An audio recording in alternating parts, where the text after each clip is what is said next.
के भजन को, ईश्वर के प्रेम को समझने के लिए हम वक्त नहीं निकाल पा रहे। प्रभु के दर्शन,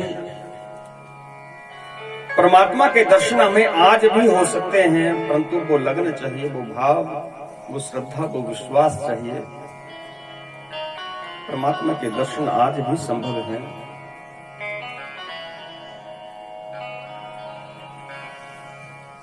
भावना, परमात्मा के प्रति सच्ची निष्ठा, परमात्मा के प्रति सच्चा प्रेम, भावो ही विद्यते देवा तस्मात् भावो ही कारणम। भाव का भूखा हूं मैं, भाव ही एक सार है। भाव से मुझको भजे उसका बेड़ा पार है। भाव बिन सुनी पुकारे मैं कभी सुनता नहीं। भाव वाले भक्त का भरपूर मुझ पे भार है। भाव का भूखा हूं मैं, भाव ही एक सार है। भाव से मुझको भजे उसका बेड़ा पार है। मन को सांसारिक विषय विकारों से हटा करके केवल हमारी एक ही सोच, एक ही लगन होनी चाहिए कि हमें परमात्मा का दर्शन करना है। ये जो देह हमें मिली हुई है, ये जो शरीर हमें प्राप्त हुआ है, उस परमात्मा की ही वजह से हमें मिला हुआ है। हे ईश्वर, मैं तुम्हें कभी भूलूं नहीं। मन में एक ऐसी विचारधारा लेकर के अगर परमात्मा को प्राप्त करने का उपाय किया जाए तो परमात्मा हमें आज भी जरूर दर्शन देंगे, आज भी हमें जरूर मिलेंगे। अनुभवी जो महापुरुष हैं, अनुभवी जो संत हैं, अनुभवी जो ऋषि मुनि हैं, अनुभवी संतों का मानना है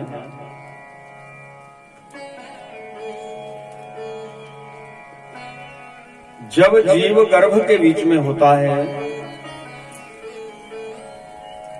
तो उल्टा लटका हुआ होता है, मलमूत्र से सना होता है। उस कुंभी पाक नरक में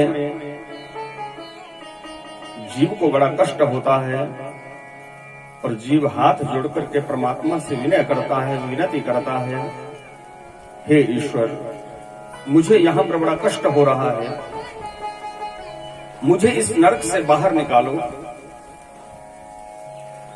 पर ब्रह्म परमात्मा पूछते हैं, हे जीव, अगर मैंने तुझे बाहर निकाल दिया तो बाहर आकर के क्या करेगा? हे ईश्वर, बाहर आकर के मैं तुम्हारा नाम लूंगा, तुम्हारा भजन करूंगा। और जैसे ही जीव बाहर आया मां के गर्भ से, बाहर परमात्मा की माया ने पहरा लगाया हुआ है। उस ईश्वर की माया, विष्णु और माया भगवती यया सम्मोहितम जगत, जिस माया ने सारे संसार को अपने अधीन कर रखा है, अपने वश में कर रखा है। और जैसे ही जीव बाहर आया, माया ने वशित कर लिया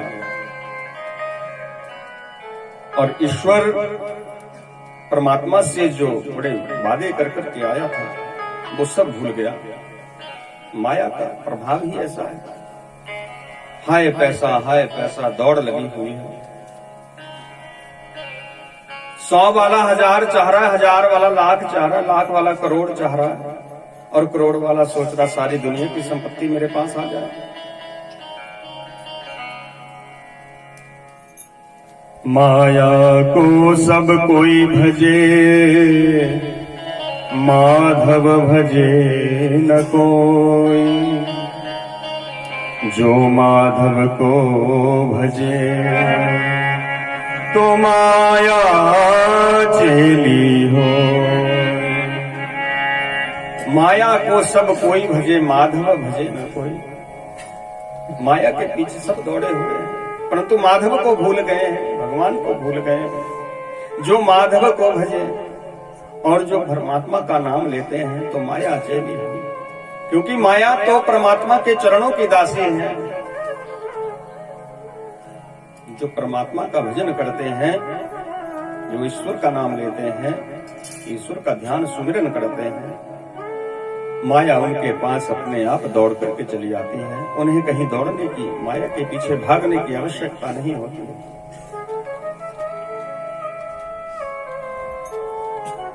जीव धीरे धीरे बड़ा हुआ और कब समय बीत गया, कब ये जीवन बीत गया। अंगम गलितम पलितम मुंडम दसन विहीनम जातम तुंडम वृद्धोर याति गृहीत्वा दंडम तदपि न मुंचति आशा पिंडम। अंग शिथिल हो जाते हैं, वृद्धावस्था आ जाती है, बुढ़ापा आ जाता है, परंतु परमात्मा के भजन को समय नहीं निकाल पाया जी।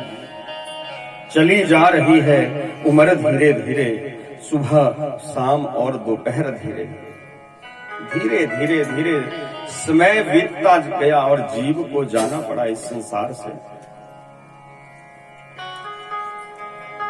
परमात्मा कहते हैं कि हे जीव, सब प्रकार के काम धंधों को छोड़ करके तू मेरी शरण में आ जा। सर्वधर्मान् परित्यज्य माम एकम शरणं व्रज, अहम त्वाम सर्व पापेभ्यो मोक्षयिष्यामि मा शुचः। तू केवल मेरी शरण में आ जा। माम एकम शरणं व्रज,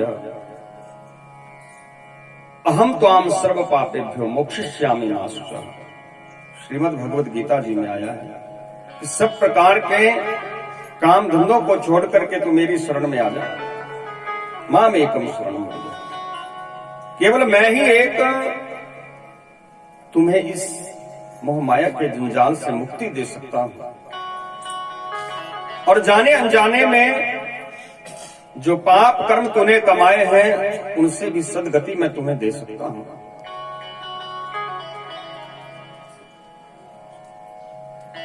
हे ईश्वर, हे परमात्मा, हम अनजान हैं, अबोध हैं, अज्ञानी हैं। हमारे अपराध को क्षमा करें, क्योंकि जाने अनजाने में हमारे द्वारा न जाने कितने पाप कृत्य हो जाते हैं, पाप कर्म हो जाते हैं, परंतु हमारे द्वारा किए गए उन पाप कर्मों को भी वो परमात्मा क्षमा कर देते हैं। परंतु परमात्मा का भजन सच्ची निष्ठा, सच्ची लगन से होना चाहिए। परमात्मा की जो माया है वो जीव को इस संसार के बीच में खूब नचाती है। जहां माया ले जाना चाहती है वहां वो ले जाकर के रहती है। ना दिन का पता लग रहा है, ना रात का पता लग रहा है। इसलिए हर घड़ी सोते जागते, चलते फिरते, उठते बैठते, हर घड़ी केवल एक ही नाम होना चाहिए, परमात्मा का नाम। परमात्मा के नाम से बड़ा इस संसार के बीच में कुछ भी नहीं है। अगर कोई सबसे बड़ा है इस संसार में तो वो परमात्मा है, परमात्मा का नाम है। परमात्मा से बड़ा परमात्मा का नाम है, राम से बड़ा राम का नाम है।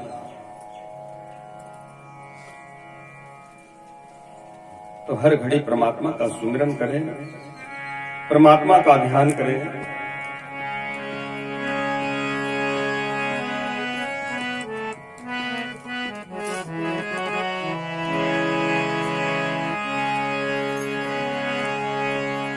मुरली बजाने वाले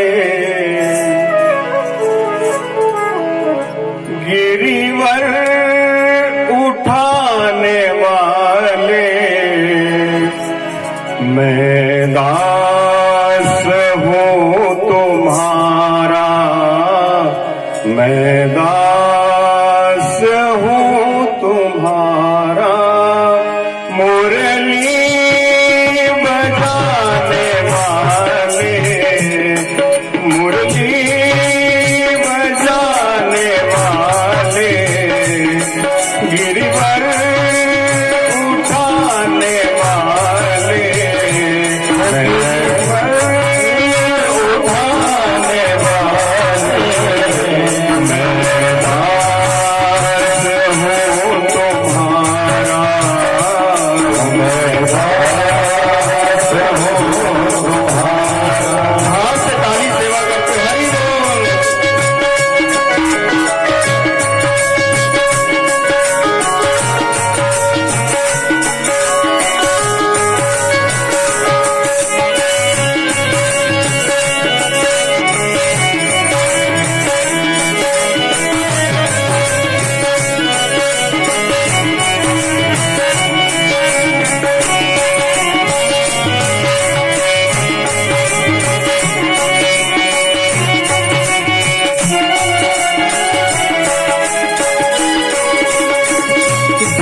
मन को एकाग्र किया तो दिल भी समाया।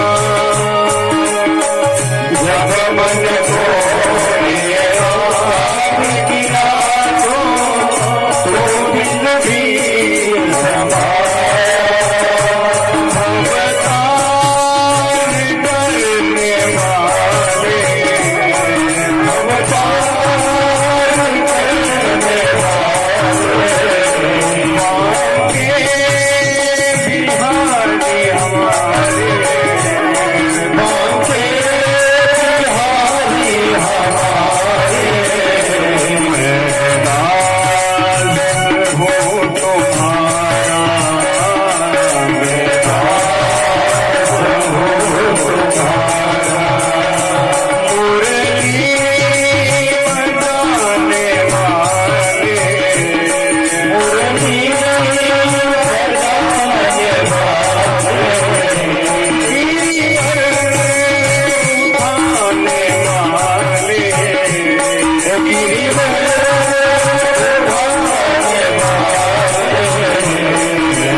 बांके बिहारी लाल की जय।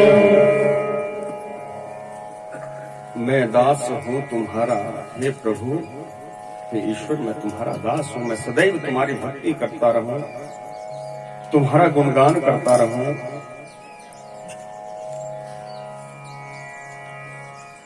नैमिषारण्य के पावन क्षेत्र में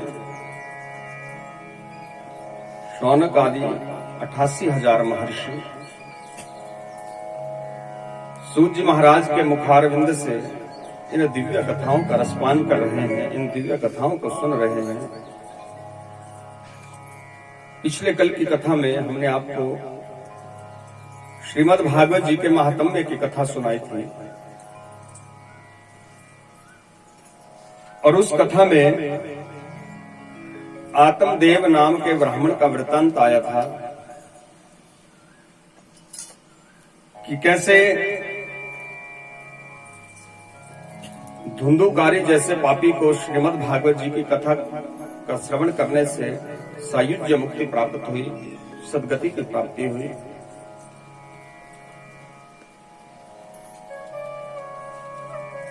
आज हम आपको श्रीमद् भागवत जी के प्रथम स्कंध की कथा सुनाएंगे।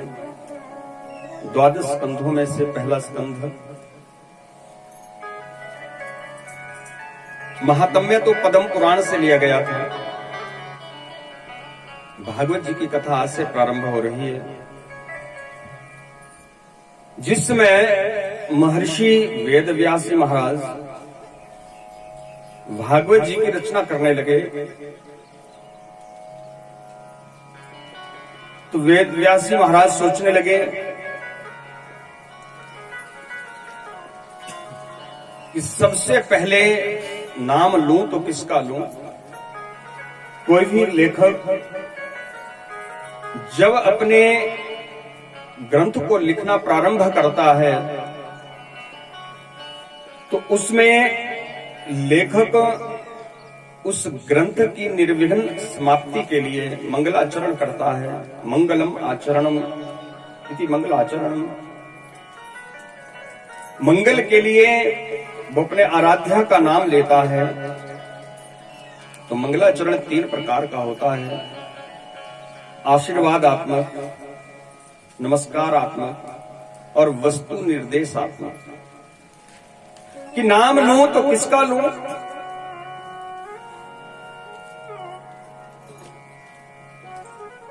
महर्षि वेदव्यास सोच रहे हैं, यदि मैं ब्रह्मा जी का नाम लेता हूं तो कहीं शंकर भगवान नाराज ना हो जाए, और यदि शंकर भगवान का नाम लेता हूं तो कहीं विष्णु भगवान नाराज ना हो जाए, और कहीं विष्णु भगवान का नाम लेता हूं कहीं मैया रानी नाराज ना हो जाए। नाम लूं तो किसका लूं।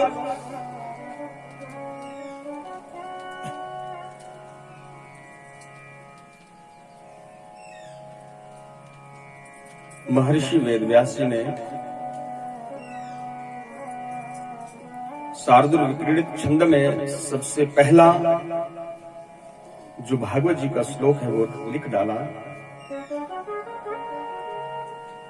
और जन्म से प्रारंभ किया है। और भागवत जी का जो अंतिम श्लोक है वहां पर अंतिम जो अक्षर है वो परम आता है। अर्थात ऐसा लिखने की जरूरत क्यों पड़ी, ऐसा लिखने की आवश्यकता क्यों पड़ी। भागवत जी एक ऐसे ग्रंथ हैं जो हमें जन्म से लेकर के परम गति तक ले जाते हैं। भागवत जी हमें जीना सिखाते हैं कि हमें संसार में रहते हुए कैसे जीना है। इसलिए जन्म से प्रारंभ किया और परम गति तक ले जाने वाला अगर कोई ग्रंथ है तो श्रीमद् भागवत महापुराण है। व्यास जी महाराज ने क्या लिखा है। जन्माद्यस्य यतोऽन्वयादितरतः शार्थे स्वभिज्ञा स्वराट् तेने ब्रह्म हृदयादिकवये मोहयन्ति यत् सूरया तेजो